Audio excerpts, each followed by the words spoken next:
Olá, boa tarde. Retomando as atividades que nós iniciamos ontem à tarde, damos continuidade hoje pela manhã, e agora à tarde vamos compartilhar o material que nós produzimos. Então, será um momento de compartilhamento dos roteiros com as trilhas da aprendizagem. Então, vamos começar? Lembrando que esse material, a gente está na perspectiva de que não é de acerto e erro, não tenha essa concepção de medo de errar e de fazer o melhor, ou o que o outro vai dizer. Não, nós estamos em processo de construção e de aprendizagem mesmo sobre esse, para descobrir essas trilhas, né? E como nós iremos, a partir de agora, aprendendo sobre essas trilhas, como é que acontece, como é que a gente vai desvendar o DCRB, os DCRMs, planejar as nossas ações pedagógicas, certo? Então, eu vou passar o microfone para o grupo 1, que vai apresentar uma trilha de aprendizagem para o 6º ano. Então, boa tarde. Lia, do Colégio Estadual Martins Salles, São Francisco do Conde. E meu grupo, né, composto por Lívia, Lavínia. Lavínia, eu sou da Escola Municipal de Veracruz. Maria Valdice, eu também sou da Escola Municipal Professora Maria Esperança, no município de Acajutiba. Professora Marisa, sou da cidade de Cachoeira, da Escola Otávio Pereira. Professor Paulo, eu sou do município de Heliópolis, da Escola Getúlio Vargas. Nós propomos, né, uma atividade para o 6º ano do ensino fundamental.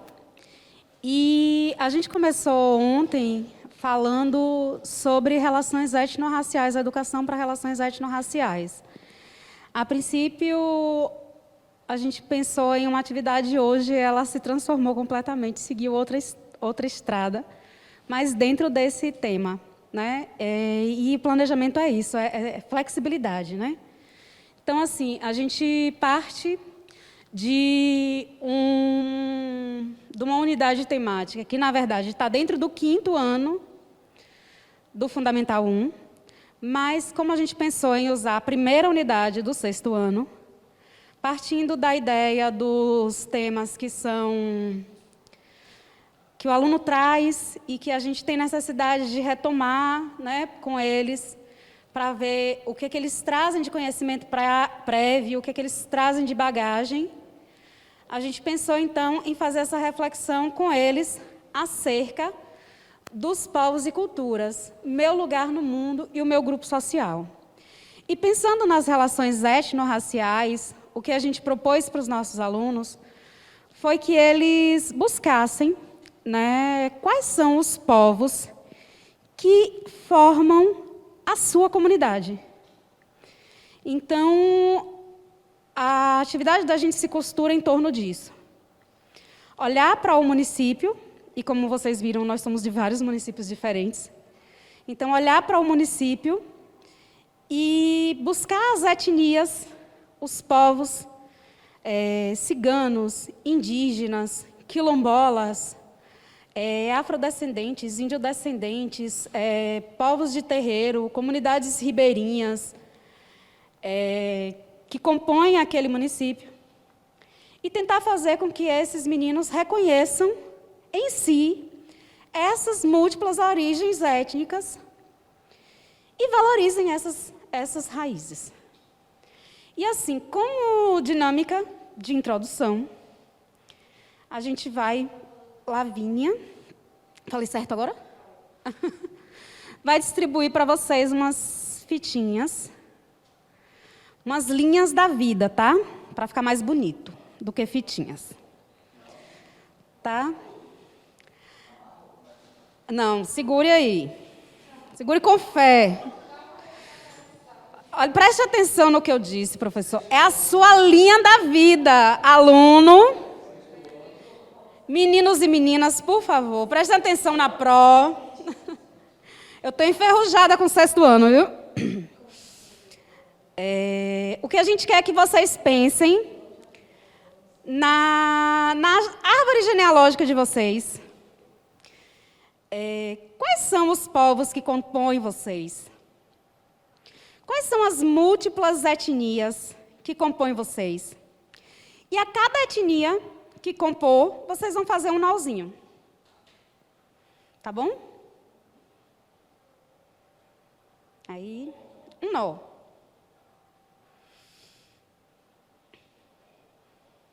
Você pode pensar também assim, o seu pertencimento religioso, né? O seu pertencimento, os seus vínculos sociais, né? Dentro dessas comunidades.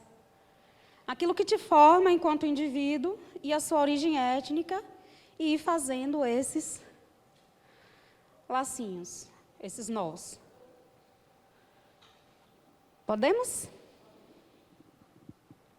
Então, assim, eu vou começar para depois a gente passar por cada um.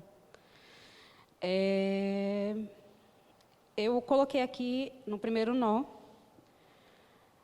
Na minha região, reza a lenda que algumas mulheres foram presas, algumas mulheres indígenas foram aprisionadas, lá se diz a dente de cachorro, para casar-se com os colonizadores.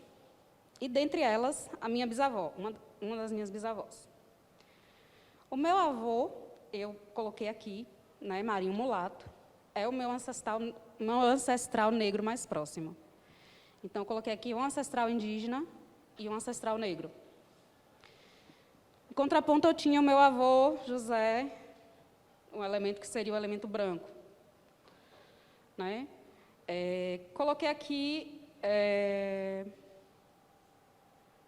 o meu terreiro de candomblé, que é a minha casa de axé, e a minha formação também religiosa espírita faz muito parte de quem eu sou e de como eu enxergo as pessoas hoje. Então, está aqui a minha linha étnico-religiosa. Quem gostaria de continuar? Se alguém se identifica com algum desses pontos que eu coloquei aqui, alguma linha cruza com a minha? Então, você amarra a sua fitinha na minha e conta a sua história.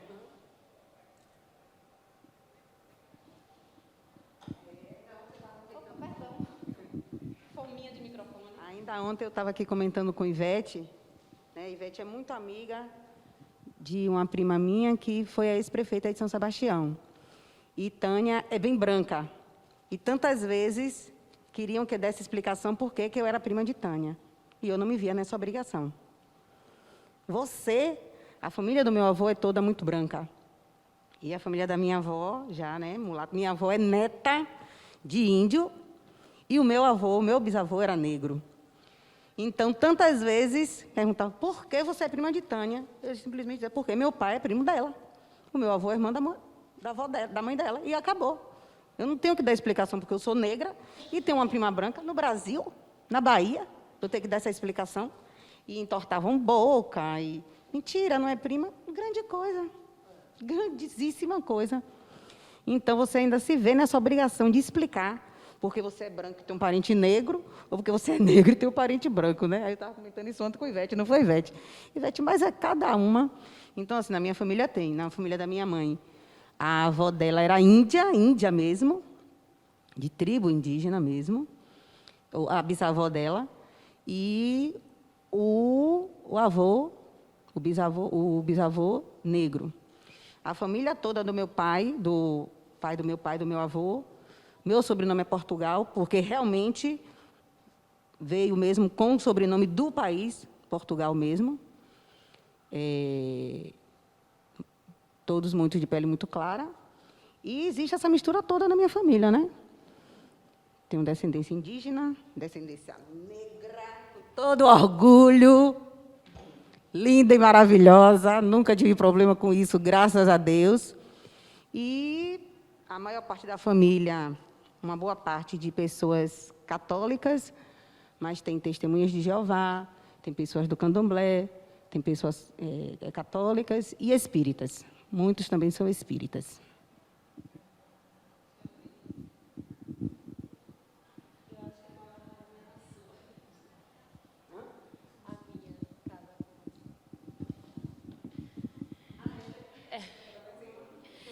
Bem, a minha eu achei até muito curta, porque meu avô...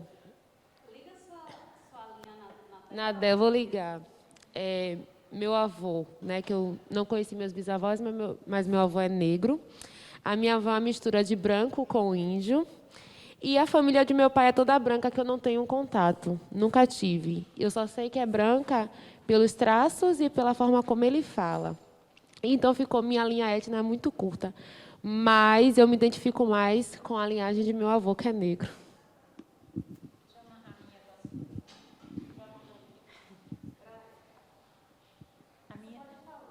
A minha linha não tem muitas origens, não. Mas, assim, minha avó, descendência é negra, por parte da minha mãe. Meu avô, por parte de meu pai, é descendente de italianos, né? Então, assim, nós temos, na minha família, temos pessoas assim com os traços mais para o negro e também para o branco, né? Então, assim, temos na família, minha família é uma família grande, mas assim, nessa linhagem de mistura entre negros e brancos, né? Temos uma cor da pele, na maioria, muito bonita. Inclusive, uma irmã minha que faleceu, ela tinha traços, eu achava ela traços de Índia. Não sei se temos na nossa família, porque ela tinha o cabelo, as características, né? Mas hoje não, ela faleceu faz alguns anos. Então, assim, e aqui nós temos a religião, né? Que na minha família nós temos a religião católica, a maioria, né? E também, na minha família, temos testemunha de Jeová. Então, aqui, por isso que eu disse que minha linha é pequena, curta.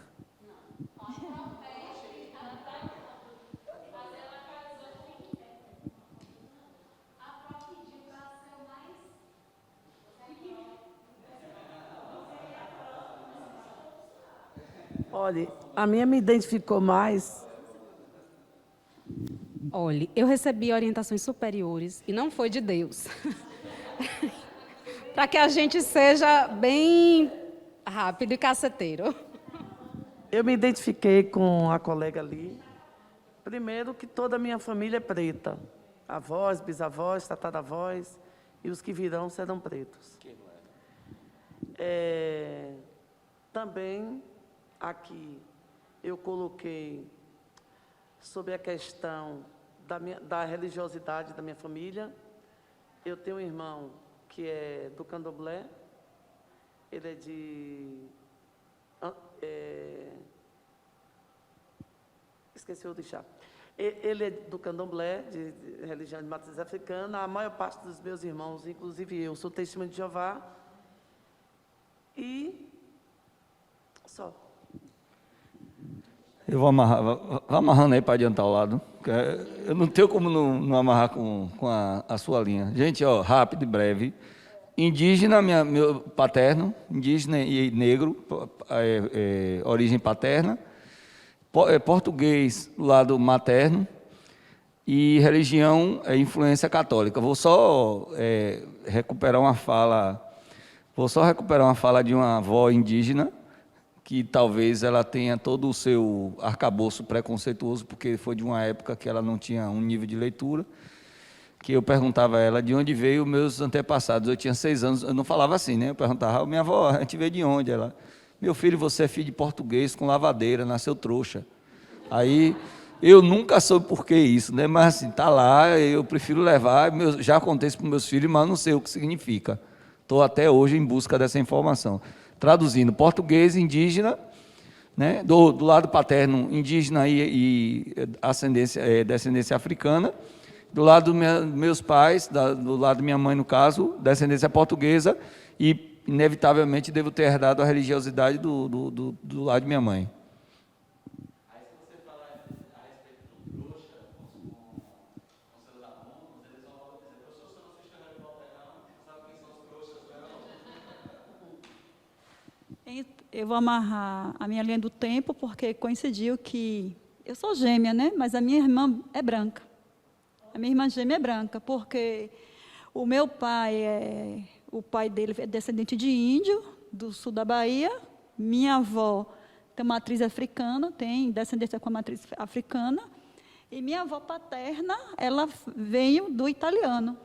Então, minha mãe conheceu meu pai, mas aí meu pai veio do lado índio com africano, minha mãe do lado europeu, e aí nasci uma branca e uma meia, né, com sangues africanos.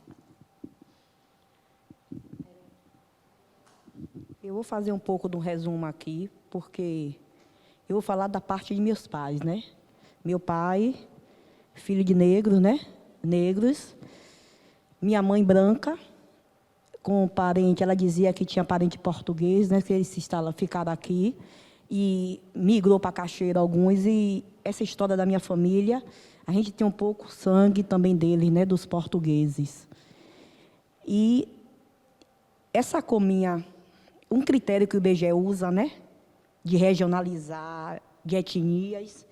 Então, essa cominha parda, ela representa os povos negros, que veio da paternidade de meu pai, e os brancos, da parte de minha mãe. Aí eu nasci, aí eu não tenho, eu digo assim, que cor, eu não posso me transmitir, dizer que eu sou branca ou parda, porque isso aí são critérios. Mas essa mistura minha aqui diz, essa cominha diz que veio de uma mistura de um negro e um branco. E, posteriormente, meu filho, o pai, a família, a maior parte é de índios. Aí, meu filho já veio com os filhos dele branco, que já tem netos, né? Gêmeos. Os meninos é branco, branco, branco. Porque o meu menino, o pai, a família é índio, e o avô, a mãe é branca. Aí vem aquela mistura. Então, posteriormente, eu também já estou fazendo uma geração, né? A mistura está... Posteriormente, então, meu pai jogava capoeira, que ele dizia que aprendeu capoeira quando cachoeira. Ele vendia na feira, que ele se deslocou para Salvador. Ele começou a jogar capoeira para representar a cachoeira, aqui em Salvador. Ele caía na roda. Era negro e jogava uma capoeira danada. E meu pai nasceu em 1940. Então, ele tinha essa cultura, né, para representar. Então, ele dizia que ele jogava capoeira em Salvador. Então, eu não gosto desse critério de IBGE para eu dizer que eu sou parda, não. Eu acho que aqui é a minha identidade. Acabou. A cor é minha identidade.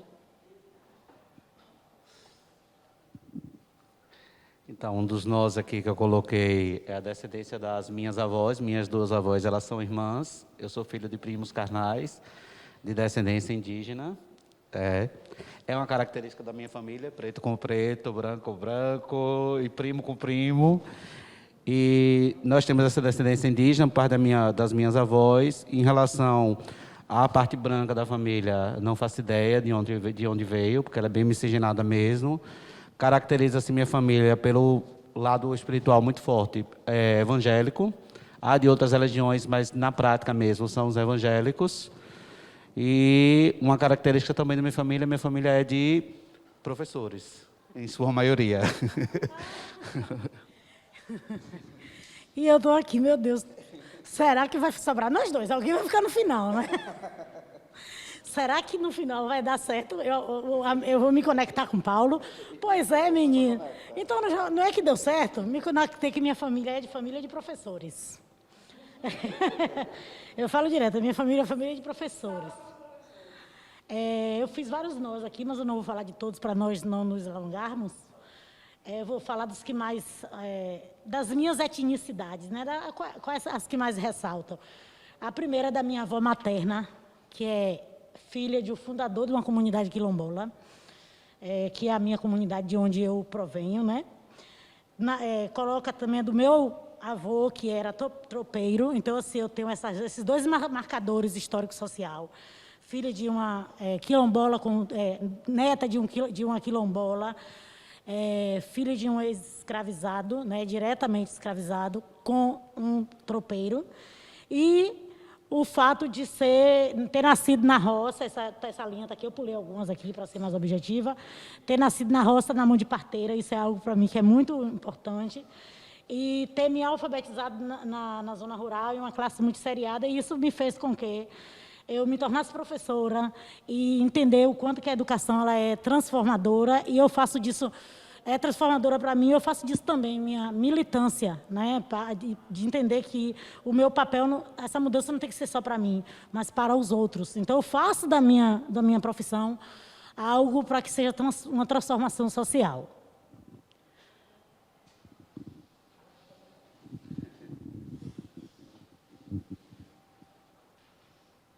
Então, assim, a intenção é a gente perceber, né, a multiplicidade de etnias que compõem, né, a pequena sala que a gente está aqui, né, e de que forma, apesar de diversos, a gente está embrincado e aproximado, né, e fazer com que os nossos alunos reflitam também sobre isso. O quê? Eu estou procurando o azul bebê até agora. Reza a lenda, gente, nos ajudem, que nesse cordão tem uma cor azul bebê. Quem encontrar, por favor, o Oli, marque aqui.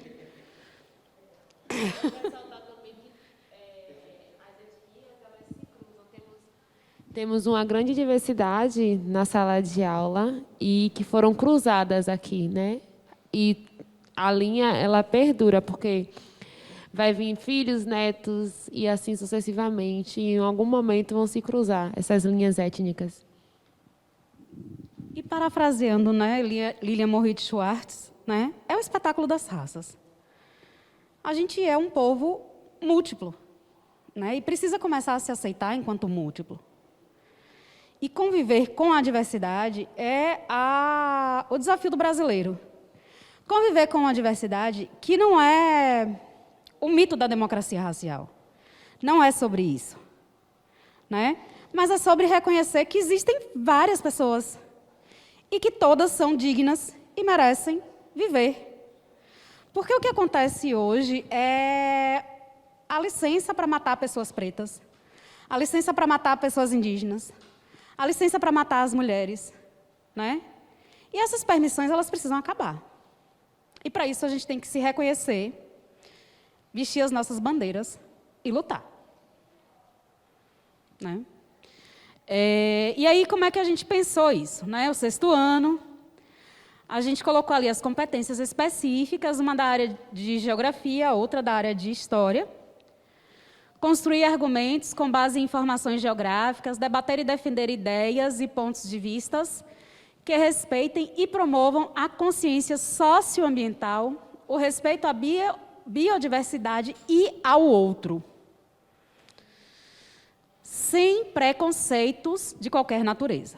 Então, eu acredito que o final é o mais importante para o grupo, né? Compreender conhecimentos históricos, relações de poder, processos e mecanismos de transformação e manutenção das estruturas sociais, políticas, econômicas e culturais, ao longo do tempo, em diferentes espaços, para analisar, posicionar-se e intervir no mundo contemporâneo.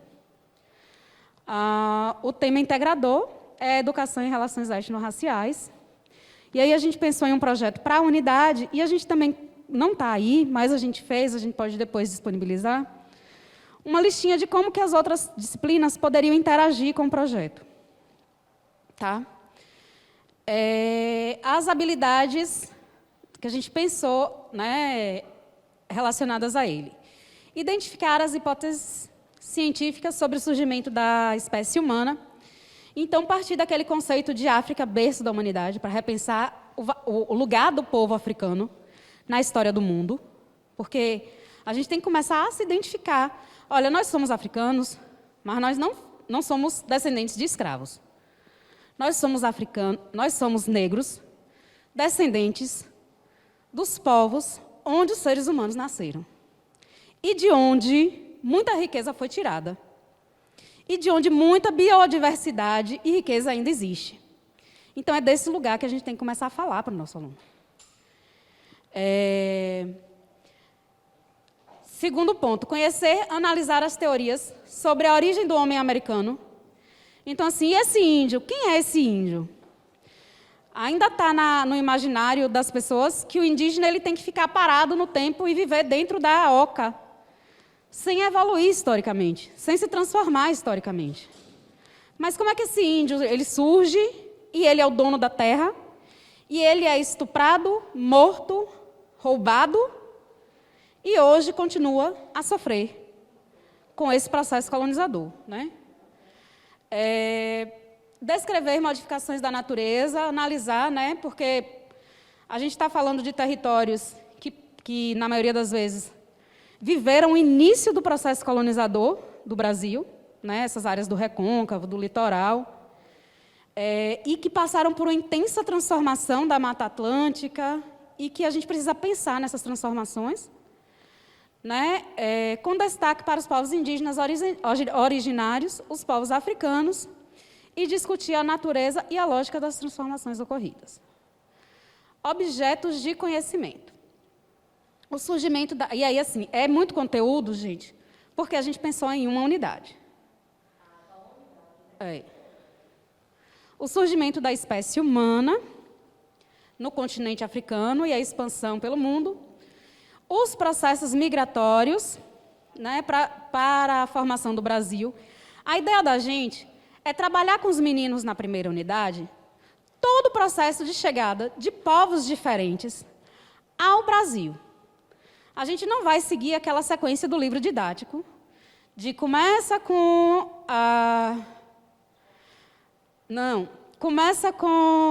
o surgimento dos seres humanos, aí depois a gente vai para a Grécia, para Roma. Não. A gente vai pegar a primeira unidade e vai trabalhar com os povos que chegaram ao Brasil. Quando eles chegam, por que eles chegam, em que condição eles são trazidos ou vêm para cá, com esses meninos do 6º ano. É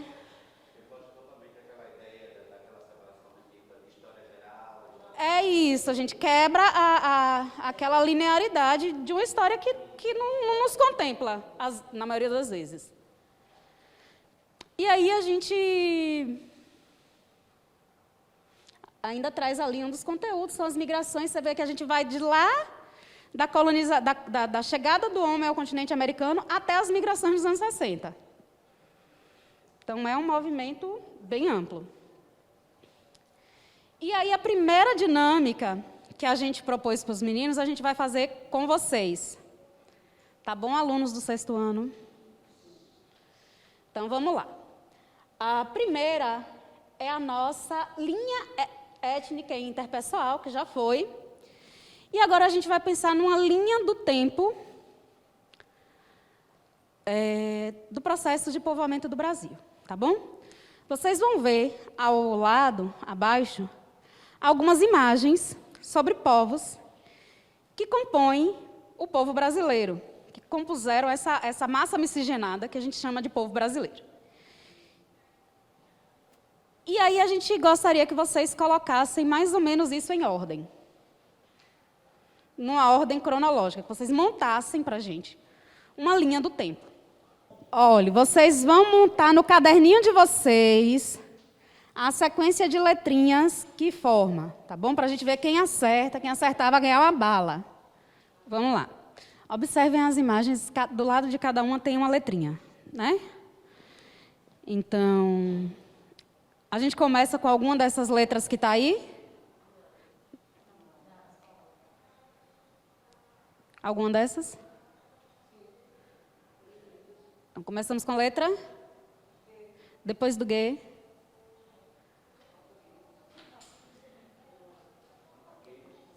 Vou voltar. F. Depois do F. Depois do B.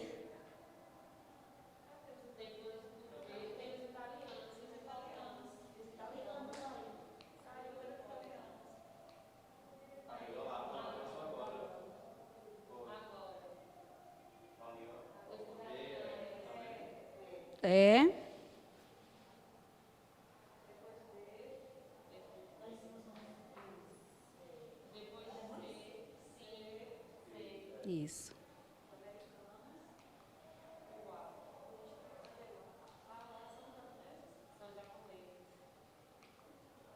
Cadê o A? Perdeu aí na... Então, parabéns, meninos, vocês acertaram. Então, assim, a ideia... A bala depois, tá? A Pro não trouxe hoje. A ideia é, né, eles visualmente perceberem essa diversidade. Outra coisa que a gente propôs aqui no plano também, e que não está aqui, é o quadro Operários de Tarsila do Amaral. Para falar, e aí a ideia é a gente começar a trabalhar com eles, as desigualdades socioeconômicas. Além das diferenças físicas, esses povos eles são marcados por diversas diferenças socioeconômicas. E muitos são os fatores de exclusão, de marginalização, né, que formam a estrutura brasileira. E o quadro ele nos ajuda nessa reflexão. E aí a gente propõe o nosso produto final para os meninos, durante essa análise da obra de Tarsila, que é o quê? A gente propõe para eles a confecção de um álbum fotográfico ou um documentário falando sobre um desses grupos étnicos que eles, lá na primeira aula, naquela fitinha, disseram para a gente que compõe a sociedade desse município. E aí eles vão pesquisar em equipes, né, formadas por quatro estudantes. Esses grupos eles vão ter, cada um grupo para pesquisar. Então, um grupo vai pesquisar os indígenas, outros vão pesquisar os africanos, outros vão pesquisar quilombolas, ribeirinhos, povos de terreiro, ciganos, o que quer que eles, né, consigam mapear dentro do município. E vão escolher, dentro das habilidades que o grupo achar que tem, se vão trabalhar com vídeo ou álbum fotográfico, confeccionando ao longo do processo um diário de bordo, além do recurso final, que é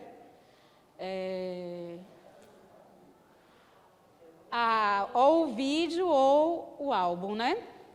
Outra coisa que a gente propõe são rodas de conversa dentro da escola, com representantes desses grupos.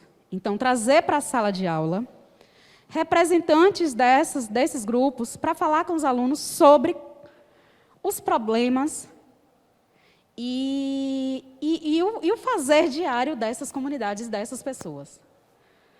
Né? Além das rodas de conversa, a gente propõe a aula de campo para que eles entendam os pontos do povoamento do município, as transformações espaciais, de paisagem, que esse município sofreu ao longo desse processo de povoamento, de formação. E, no final, a gente propõe a exposição dos álbuns e dos vídeos. Então, a avaliação é o último ponto.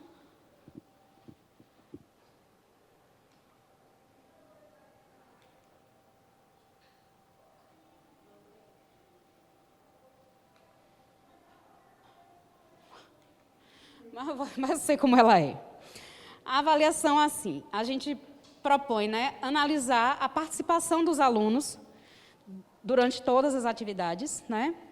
A gente propõe analisar o diário de bordo, que é o registro, né, de todos os trabalhos que eles desenvolveram.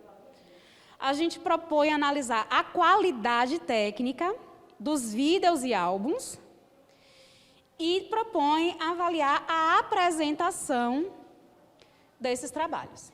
Então, seria uma avaliação processual e contínua ao longo da unidade. Obrigada, gente.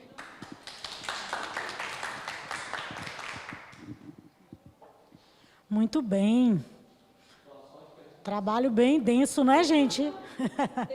Bem propositivo. Alguém quer complementar a apresentação dos colegas, também perguntar, tirar dúvida?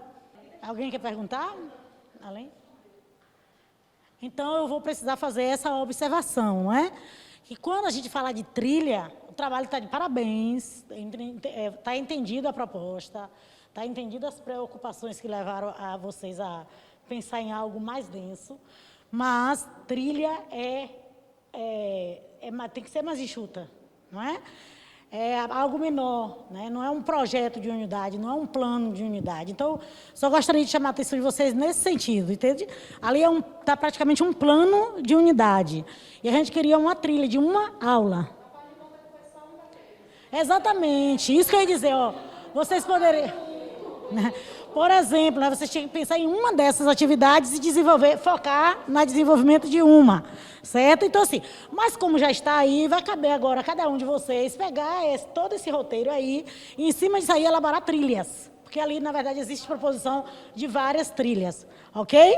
Então, é essa a observação que eu quero fazer. E se eu posso sugerir alguma coisa aqui, a respeito do que está aqui proposto, eu pensei o seguinte: a gente está pensando muito a parte da história local, que foi uma das questões muito colocadas ontem aqui, que falta muito a história local ser discutida, história regional, e vocês trazem isso como pano de fundo da discussão de vocês, mas não começa por ela. Então, se pudesse mudar essa, vocês começam com a linha de discussão do eu no lugar do mundo, e começa pelo amplo para chegar na parte. Então, que tal começar pelo item, cadê? Deixa eu ver aqui. Não, tem visitar... tem essa de... Não é nem visitar, que já seria uma segunda atividade. Tem um aqui. Aqui. Tem alguma coisa que fala da questão local. Aqui é conhecimento prévio, linha do tempo do povoamento no Brasil. Mas tem algo mais específico. Deixa eu ver essa...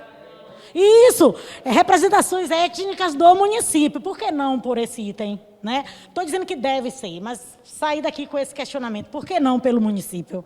Por que não pela comunidade onde eles vivem? Se for, no caso, uma comunidade rural. Né? Se for por uma comunidade quilombola. Porque a gente tem que pensar, né, exatamente de dentro para fora.